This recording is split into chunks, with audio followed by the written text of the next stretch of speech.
우리 새해가 됐습니다. 새해에는 사람들이 다 좋은 말 하잖아요. 그걸 덕담이라고 말을 합니다. 새해 복 많이 받으세요. 해피 뉴 이어. 이건 어느 나라나 이렇게 다 새해에 좋은 말을 나누는 것 같습니다. 서로의 안녕을 이렇게 바라는 거 당연하죠. 만약에 새벽부터 남의 집 앞에서 꽥꽥 소리 지르면 미쳤다고 그럴 거 아닙니까? 그런 것처럼 새해 벽두에 축복하는 말을 해야지 욕을 하거나 저주할 말을 했다가는 큰일 나죠. 우리 새해가 됐으니까 올 한 해는 좋은 말들, 덕이 되는 언어 생활로 하나님 앞에 내가 영광 되리라 결심하시고 좋은 새해의 인사를 잘 나누면서 출발하는 한 해가 되어졌으면 좋겠습니다. 제가 축복에 대해서 설교를 안 하기로 유명한데 그래서 오늘은 여러분들이 좀 듣기 힘든 기회입니다. 이 좋은 성경의 구절들을 가져다가 설교를 하니까요. 그런데 설교 제목이 조금 희한하죠. 기분이 아주 좋지만은 않아요. 왜 그런가 하니 조건 없는 축복. 이러면 너무나 좋은데 조건 없는 축복이 있을까요? 해놓으니까 뭔가 좀 안심은 안 되잖아요. 좀 찝찝한 그런 면도 있으리라고 가능합니다. 저는 크게 세 가지로 이야기하면 이렇습니다. 조건 없는 축복은 기본적으로 이 땅에서는 없는 것 같아요. 그런데도 있어요. 그러니까 있든 없든 상관없습니다. 이게 제 설교하고 싶은 첫 번째 그 내용입니다. 첫째로 조건 없는 축복은 없습니다. 이게 상식인 것 같아요. 살다 보니까 그래요.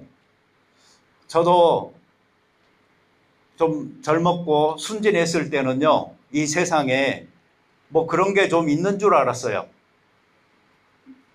마치 낙원에 우리가 사는 것처럼 또 이상주의자인 것처럼 조건 없는 축복도 이 세상에 있다, 이렇게 생각하고 살았습니다. 그런데 살아보니까 세상이 만만치 않아요. 사람들은 다 계산적이고 이기적이에요. 자기를 먼저 챙겨요. 그러다 보니까 실제로 조건 없는 축복을 경험하는 경우가 그렇게 흔치 않더라고요. 그래서 저는 기본적으로 우리 삶을 살아갈 때에 조건 없는 축복은 없다 라고 생각하는 게 아마 더 편할 거다라는 생각을 해봅니다. 그런데 조건 없는 축복도 있기는 있습니다. 아주 예외적이고 특별한 경우이지만 정말 좋은 사람들을 만날 수도 있고요. 좋은 기회들을 가질 수도 있는 게 또 이 세상에서의 삶입니다. 신앙적으로 보잖아요. 그러면은 신앙도 조건이 있어요. 왜 그런가 하니 믿으면 이게 벌써 조건이잖아요. 믿으면 이게 들어가면은 이게 벌써 조건이거든요. 그래서 정말 신앙적으로요, 조건 없는 축복은요, 믿으면의 축복이 아니고 믿어지면의 축복이에요. 그리고 성경에서는 믿어지면 이것이 정말 하나님의 너희에게 주시는 은혜다라고 이야기하는 겁니다. 그러니 우리가요, 신앙도 조건적으로 내가 믿으면 하나님이 뭘 이렇게 해 주시겠지라고 생각하잖아요. 그러면 그 사람은 아직도 이 조건은 없는 축복, 이것이 없는 세상의 논리에 휩싸여 있는 거예요. 성경은 은혜라는 것을 이야기해요. 그리고 이 은혜는 바로 조건 없이 주어지는, 그래서 너가 믿으면 행하면 이라는 거기에 기초하기보다는 하나님의 은혜가 임했을 때에 너에게 믿어지는 축복이 있는 것이고 또 행하게 되는 축복이 있는 것이다 라고 이야기하는 것입니다. 이런 말이 있어요. 하늘에서 떨어지는 빗물이 태백산맥에 동쪽에 떨어지느냐 서쪽에 떨어지느냐에 따라서 동해로 흘러갈 것인가 서해로 흘러갈 것인가가 결정된다고?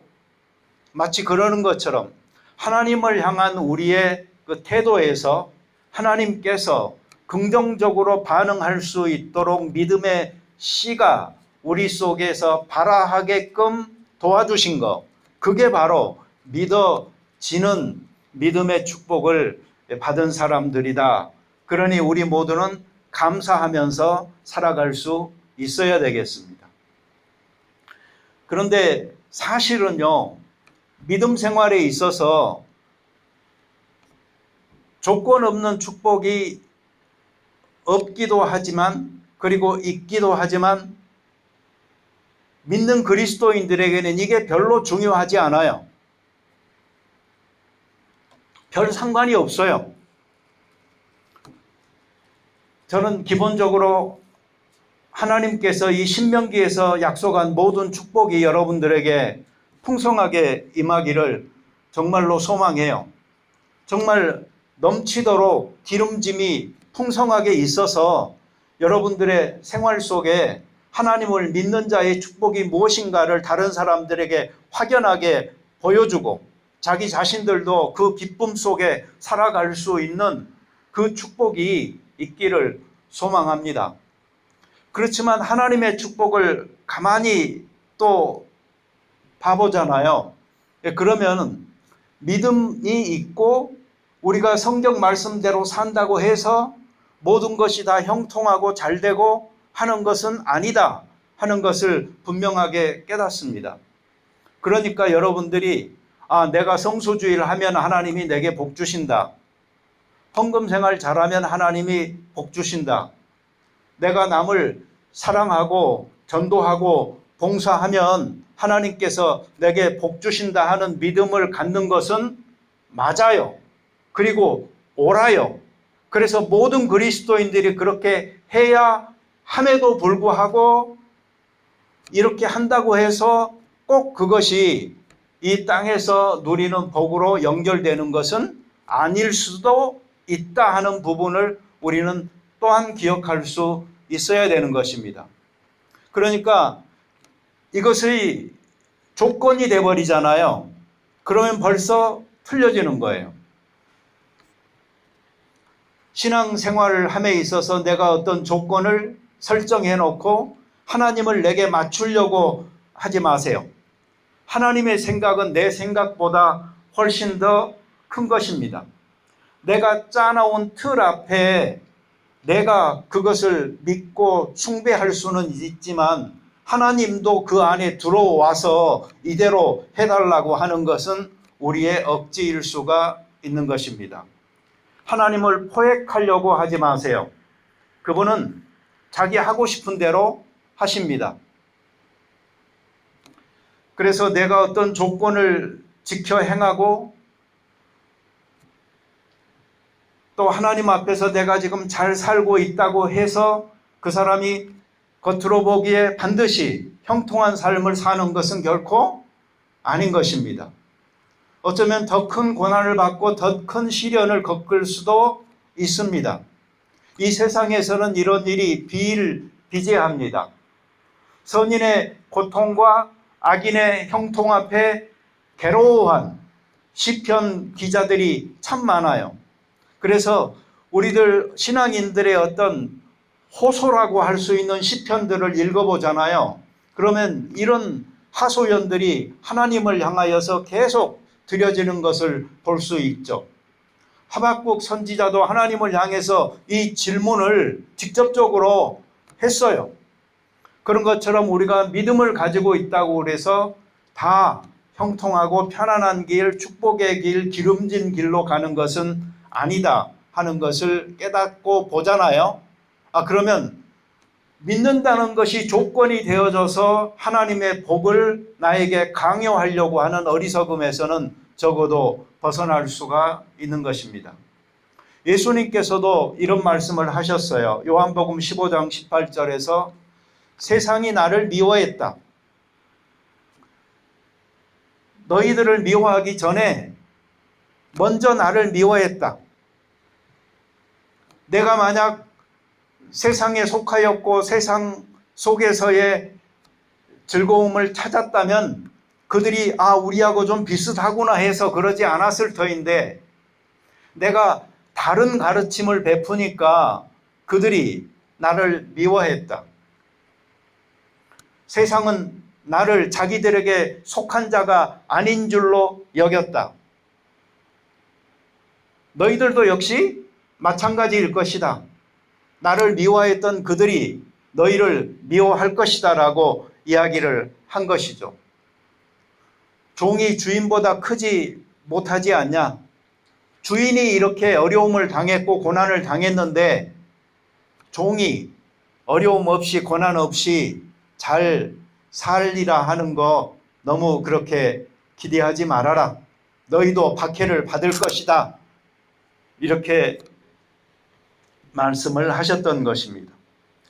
실제 성경에서도 의를 행하는 자가 형통해야 되는데 의를 행하는 자가 더 핍박을 받는다. 자, 이렇게 놓고 보잖아요. 그러면 축복의 조건이 있거나 없거나 그건 아무런 상관이 없는 거예요. 그러니까 거기에 얽매이지 말고, 정말 중요한 건 뭐예요? 믿음 있는 사람들은 그저 믿음의 길을 가는 게 제일 중요한 것입니다. 신명기에 왜 이렇게 많은, 하나님 잘 믿잖아 그러면 너희들 이런 큰 복을 주어 라고 타이르는 듯한, 꼬시는 듯한 말씀이 많을까요? 아직 어리잖아요. 신앙적 성숙기에 접어들질 못했잖아요. 그러니 그들에게는 뭔가 단 사탕을 보여줘야지 그걸 보고 달려가기라도 할 것 아니겠습니까? 결국 그 많은 설명들 속에 있는 하나님의 단 한 가지의 조건이 있다면 그건 뭐였죠? 말씀을 삼가 들어라 라는 말이에요. 그리고 거기에 순종해서 살아라. 그러면 이러한 복을 내가 너희에게 주겠다 하는 겁니다. 그러니 여러분, 중요한 것은 축복에 눈이 멀어서 이런 조건이 있으면 이런 축복을 받는구나라고 내 공식을 만들어서 생활하기보다는 하나님 아버지 앞에서 신앙인으로서 가야 될 길을 가는 거, 그게 더 소중하다. 그런데 그건 뭐냐? 바로 하나님의 말씀을 귀히 여겨서 경청하는 것입니다.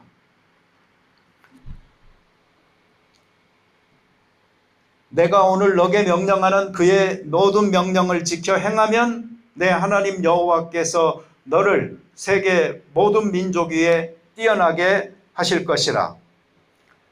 여호와의 말씀을 청종하면 이 모든 복이 너게 임하여, 이렇게 말씀하셨잖아요. 그런데 한글 성경과 영어 성경에 약간의 번역의 차이가 있어요. 한글 성경에 보면은요, 뭔가 이 듣는다는 게 굉장히 강조가 되고 있잖아요. 그런데 영어 성경에 보면은 듣는다는 개념은 빠져 있어요. 근데 히브리어 성경에 보면 듣는다는 말이 분명히 있어요. 그게 왜 그런 거 하니, 히브리어 이 샤마라는 말 이 자체가 가지고 있는 특성 때문에 그래요. 왜 그런 거 하니, 우리는 듣는다는 것을 귀로 듣는 것으로만 생각을 하잖아요. 그런데 이 샤마라는 말 자체가 영어로 그냥 표현한다고 하잖아요. 그러면 리스닝 하는 거예요. 히어링 하는 게 아니고, 주목하여서 주의 깊게 지적으로 분별하여 동의하면서 순종하는 태도로 듣는다 하는 뜻이 바로 이 샤마라는 뜻이에요. 그러니까 한글 성경에 듣는다는 그냥 듣는다지만은 여기 샤마라는 말에 있는 듣는다는 것은요, 정말 경청하는 거예요. 내가 모든 주의를 다 기울여서 이미 찬동하고 이미 순종하려고 하는 마음의 자세를 가지고 그 말씀을 듣는 거예요. 그러니까 영어 성경에서는 굳이 듣는다는 표현을 따로 할 것 없이 그냥 순종하면 일어나는 것으로 통일시켜서 이야기를 하고 있는 것입니다. 여러분, 축복의 조건이 있다면 그것은 하나님의 말씀을 듣는 겁니다. 들려오는 말씀을 그냥 듣는 수동적인 게 아니고요. 정말 그 말씀이 무엇인지를 주의하여 듣고 그것을 찬동하며 행하려고 하는 준비가 되어져 있는 자세로 듣는 것입니다. 올 한 해 여러분들에게 하나님의 말씀을 그렇게 경청하여 듣는 축복이 있게 되기를 바랍니다. 그러면 다른 복들은 그냥 따라온다, 임한다 하는 것입니다. 두 번째로 보면은 그 길로 행하라 라는 것을 성경은 또 강조합니다. 내 하나님 여호와의 명령을 지켜 그 길로 행할 것이며, 이 길을 간다라는 것은요, 한 걸음 뛰고 멈추는 게 아니죠. 한 걸음 뛰고 두 걸음 뛰고 세 걸음 뛰고 지속적으로 걸어가는 것을 의미하는 것입니다. 우리의 믿음 생활이 그와 같아요. 지속적으로 멈추지 않고 걸어가는 것입니다. 그래서 우리는 결국 신앙인으로 내가 살아온 삶의 궤적, 그 궤적을 통하여서 내가 누구이며 어떤 삶을 살았는지를 하나님 앞에 증명하여 보이는 것이고, 우리는 인생을 돌아볼 적에 내가 걸어온 그 삶의 궤적을 보면서 하나님 앞에 감사하는 것입니다. 요즘 한국 이 세태가 어수선하여서 우리 장로님도 기도를 하셨는데, 사실 나는 보수냐 진보냐 이 구분이 별로 의미가 없다라고 생각해요. 극좌나 극우로만 치우치지 않잖아요. 그러면 진보냐 보수냐 그 사람들 전부 다 대한민국을 사랑하고 잘 되기를 원하는 사람들입니다. 그러니까 이 골수만 아니라고 그러면 이 건전한 보수나 진보나 자기 가치관을 분명하게 가지고 원칙대로 살면 되는 것입니다. 그런데 변질되는 사람들이 있어요. 어떤 분이 나한테 그 김진홍 목사님 인터뷰한 내용을 보내줬더라고요. 들어보라고. 그런데 들어보니까 무슨 말을 하냐면, 계엄은 옳지 않았습니다. 그런데 탄핵도 옳지 않습니다. 그러고 있더라고요. 근데 이분이 옛날, 여러분 잘 기억하실지 모르겠지만 박정희 정권 때는요, 앞장서서 투쟁하셨던 분이고 감옥에도 가셨던 분이고 하셨던 분이에요. 근데 이분이 이명박 시대부터 뉴라이트니 뭐니 해가지고 바뀌더니요, 지금은 참 많이 바뀌셨더라고요.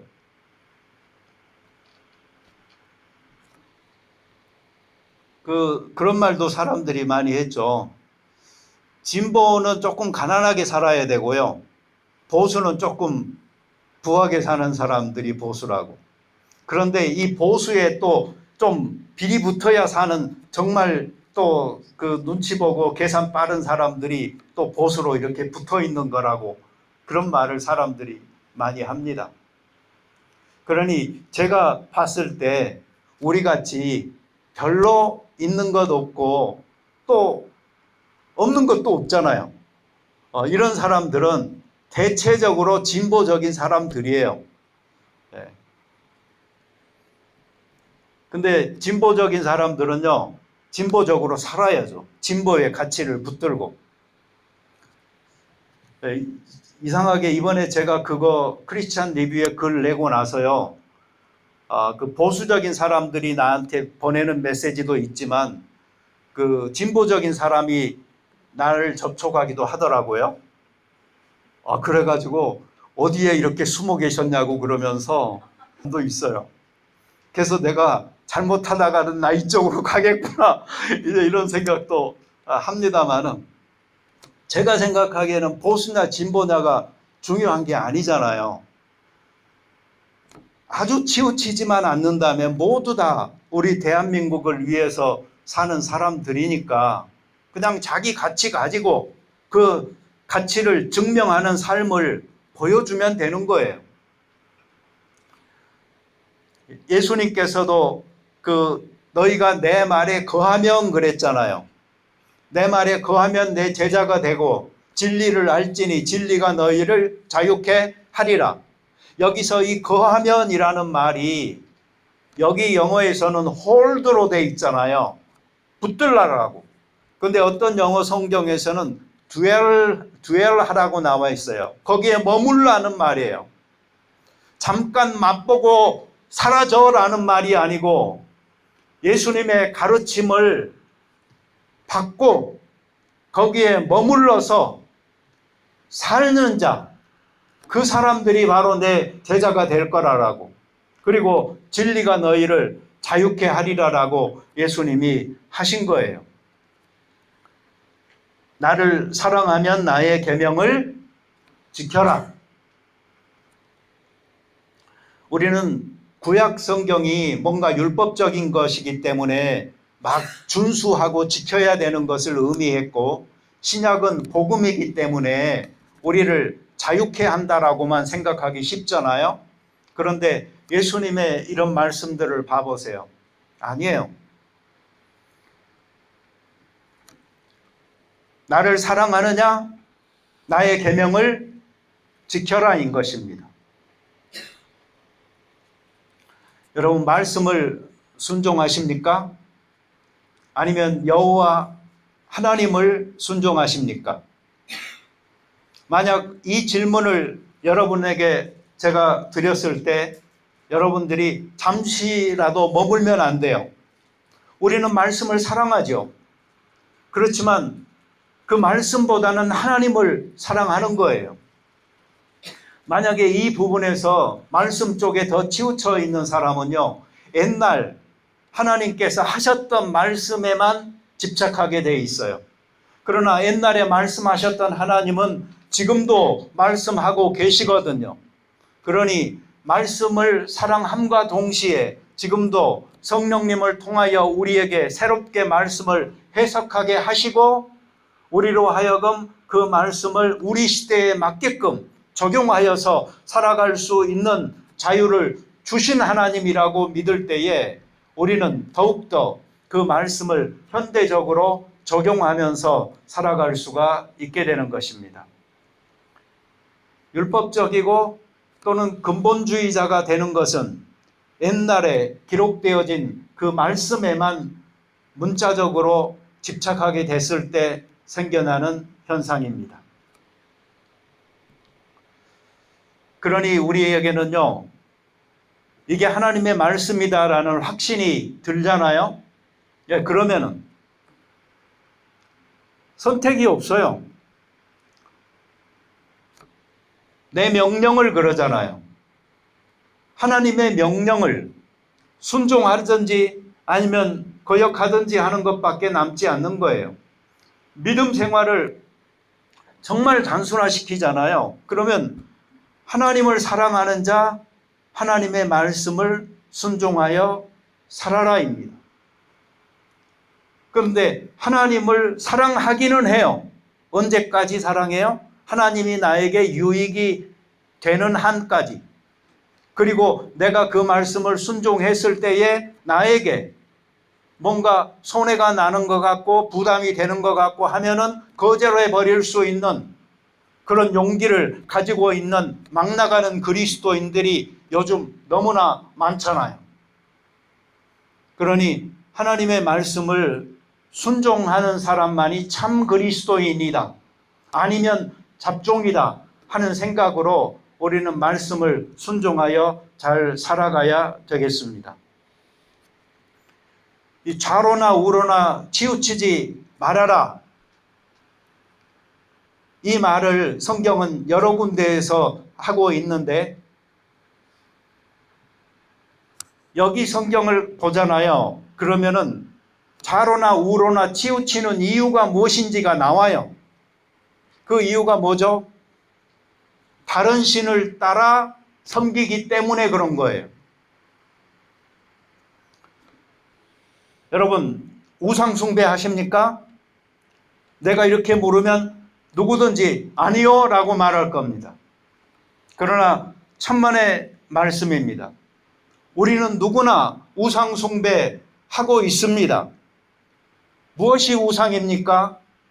하나님보다 더 귀히 여기는 것이 다 우상이다 라고 성경은 우리에게 가르쳐 주고 있습니다. 그러니까 욕심 많은 사람은 하나의 우상이 아니고 수없이 많은 우상을 섬기고 있는 것입니다. 무엇인가를 내가 귀히 여기잖아요. 그러면 주인이 바뀌게 되어 있어요. 아내나 남편이나 자식이나 다 사랑하라. 우리 그리스도인들에게는 당연한 실천이고 의무인 것이죠. 하지만 아내나 남편이나 자식이 하나님보다 내게 더 귀하게 생각된다면 우상이 될 수가 있는 것입니다. 하나님보다 물질을 더 귀하게 여기면 물질이 우상이 됩니다. 하나님보다 명예를 더 귀히 여기면 그 명예가 우상이 되는 것입니다. 성경은 예수님이 마태복음 6장 24절에서 말씀하셨듯이 두 주인을 너희는 섬길 수 없다라고 이야기한 겁니다. 그러니 여러분, 이 한 해를 출발하시면서 올해는 내가 하나님을 내 인생의 맨 앞자리에 귀하게 놓겠다. 그 어떤 것도 하나님보다 앞서게 놓아두지 않겠다. 하나님 앞에 놓아두는 그 모든 것은 우상이다 하는 마음으로 여러분들이 오직 하나님 제일 그 중심주의 사상으로 살아갈 수 있게 되기를 바랍니다. 사실 우리가 예수님이 이 말씀을 하시고 그 뒤에 하신 말씀이 무엇인지 잘 모를 때가 있거든요. 그런데 그 뒤에 말씀이 바로 무엇이냐 하면 이거잖아요. 너희들 목숨을 위하여 무엇을 먹을까, 무엇을 마실까, 몸을 위하여 무엇을 입을까 염려하지 말아라. 왜 우리가 다른 것들을 더 귀히 여기냐면은 걱정과 염려 때문에 그러거든요. 그렇지만 성경은 분명히 이걸 말하는 거예요. 하나님을 가장 귀히 여겨라. 그리고 다른 것들 염려하지 말아라. 그러면 하나님께서 다 너희에게 채우신다. 하나님의 나라와 그의 의를 구하라. 두 주인을 섬길 수 없다라고 예수님께서는 말씀하셨는데 심지어 우리는 수없이 많은 여러 주인들을 다 섬기면서 그리고 그 모든 것들을 다 가지면서 내 훈장처럼 모아서 자랑하고 싶어 하면서 살아가고 있다면 이것이 어찌 그리스도인들로서 두 마음을 품은 사람들 아니겠습니까? 어쩌다 보니까 끝에까지 왔는데 결론은 별로 힘없이 내려야 되겠네요. 성경과 삶의 대화에서 여러분들이 많이 이야기 나눠보시고요. 복에 많은 그 종류들이 있습니다만 그 모든 복은 뭐예요? 오직 한 가지. 말씀을 순종하는 것에 달려있다. 그게 성경에서 요구하는 단 한 가지의 조건이다. 그걸 순종하여 살면 하나님이 그 모든 것들을 다 주신다. 예수님께서도 똑같이 무엇을 입을까 먹을까 마실까 염려하지 말으라고 그의 나라와 의를 먼저 구하면 하나님께서 들의 백합화 다 아름답게 입히시고 공중에 나는 새도 먹이시듯이 너희들 다 돌보신다라고 약속하셨던 것입니다. 올 한 해 여러분들 복을 쫓아 사시겠습니까? 아니면 하나님을 쫓아 사시겠습니까? 복을 쫓아 사는 사람들은요, 한 길을 갈 수가 없어요. 이 복도 쫓아야 되고 저 복도 쫓아야 되고. 그런데 성경은 단 하나, 하나님을 쫓아서 그분을 구하잖아요. 그러면 복이 너희들을 쫓아 다닌다라고 이야기하는 겁니다. 집 안에서도 집 밖에서도 들어오거나 나가거나 하나님이 언제든지 다 복을 주신다는 것은 내가 가는 곳마다 복을 주신다는 것이지, 다시 말하면 그 복이 나를 쫓아다닌다는 말이지, 복이 여기저기 있으니까 너희들이 복을 쫓아다녀라는 말이 아닌 것입니다. 올 한 해에 정말 복이 무엇인지를 여러분들이 잘 깨달아서 그 복 대신 하나님을 잘 쫓아서 순종하여 행하십시오. 그러면 하나님께서 약속하신 그 많은 복들이 여러분들을 쫓아다닐 것입니다. 같이 기도 드리겠습니다. 자비로운 주님 감사합니다. 우리들에게 복 주시기 위하여서 많은 것들을 준비하셨음에도 불구하고 우리가 단 하나 하나님의 말씀을 삼가 경청하여 그 명령하신 그 길을 가지 않기 때문에 복들을 차버리는 경우가 많이 있습니다. 주여, 우리의 이러한 어리석음을 용서하여 주시고 우리가 복을 쫓아다니는 허겁지겁 삶을 사는 사람들이 아니고 복의 근원이 되시는 하나님을 쫓아 살아감으로 그 복이 우리를 쫓아다니는 사람들이 되게 도와 주옵소서. 예수님의 이름으로 기도드립니다. 아멘.